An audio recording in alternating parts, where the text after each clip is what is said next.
नमस्कार। नमस्कार। आज हम जिन स्रोतों पर बात कर रहे हैं वो हमें जम्मू और कश्मीर की पवित्र अमरनाथ यात्रा के बारे में बताते हैं। जी ये एक बहुत ही महत्वपूर्ण वार्षिक तीर्थ यात्रा है हाँ, जहाँ श्रद्धालु बर्फ से प्राकृतिक रूप से बने शिवलिंग के दर्शन के लिए जाते हैं। बिल्कुल। और इन स्रोतों में इसका जो आध्यात्मिक महत्व बताया गया है वो काफी गहरा है। मान्यता है कि यही इसी गुफा में भगवान शिव ने देवी पार्वती को वो अमरता का रहस्य समझाया था। अच्छा। और वो जो बर्फ का शिवलिंग है जो अपने आप बनता है और फिर पिघल भी जाता है, वो श्रद्धालुओं के लिए बहुत ही पवित्र है।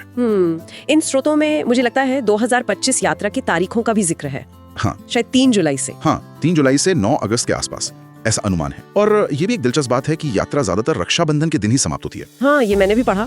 अच्छा, तो यात्रा पर जाने के लिए तैयारी बहुत जरूरी होगी। स्रोत क्या कहते हैं इस बारे में? हाँ, तैयारी तो देखिए बहुत अहम है। सबसे पहले तो पंजीकरण यानी रजिस्ट्रेशन कराना होता है। ये ऑनलाइन भी हो जाता है। JKSASB की वेबसाइट है jksasb.nic.in। अच्छा। शायद कोई 220 रुपए के आसपास शुल्क लगता है, या फिर कुछ बैंक शाखाएं हैं वहां से ऑफलाइन भी करा सकते हैं। और वो स्वास्थ्य प्रमाण पत्र का क्या? CHC? हाँ, वो सबसे जरूरी दस्तावेज है, अनिवार्य स्वास्थ्य प्रमाण पत्र। ये किसी अधिकृत डॉक्टर या अस्पताल से ही लेना पड़ता है, इसके बिना तो अनुमति ही नहीं मिलती। समझ गई। मतलब ये सिर्फ एक फॉर्मेलिटी नहीं है। हाँ। ये वाकई जरूरी है, क्योंकि मैंने देखा स्रोतों में उम्र सीमा भी दी है 13 से 70 साल। बिल्कुल। और ये भी लिखा है कि जिन्हें कोई गंभीर स्वास्थ्य समस्या है, जैसे दिल की या सांस की, उन्हें अनुमति नहीं है, तो CHC इसी सब की पुष्टि करता है। हाँ, ये समझ आता है, क्योंकि यात्रा चुनौतीपूर्ण तो है ही। रास्ते कौन कौन से बताए गए हैं? जी, 2 मुख्य रास्ते हैं।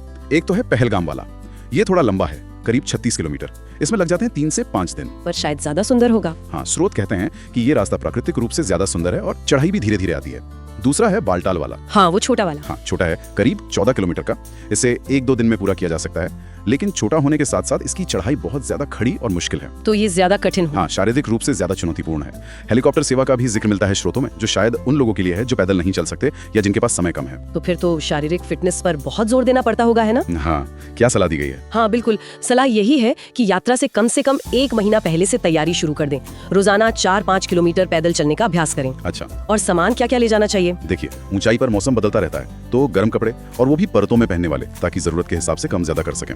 वाटरप्रूफ जैकेट, अच्छे ट्रैकिंग वाले जूते तो बहुत जरूरी हैं। और छड़ी, वो चलने में मदद करती होगी। हाँ, छड़ी, टोपी, धूप का चश्मा, टॉर्च भी रखनी चाहिए, पावर बैंक, पानी की बोतल और अपनी जो भी जरूरी दवाइयाँ हो। और हाँ, पहचान पत्र और यात्रा परमिट, ये तो हर समय साथ रखना ही है। ठीक है। यात्रा के दौरान वहाँ कुछ सुविधाएं भी मिलती हैं, जैसे खाने पीने की या मेडिकल? हाँ, इसका जिक्र है।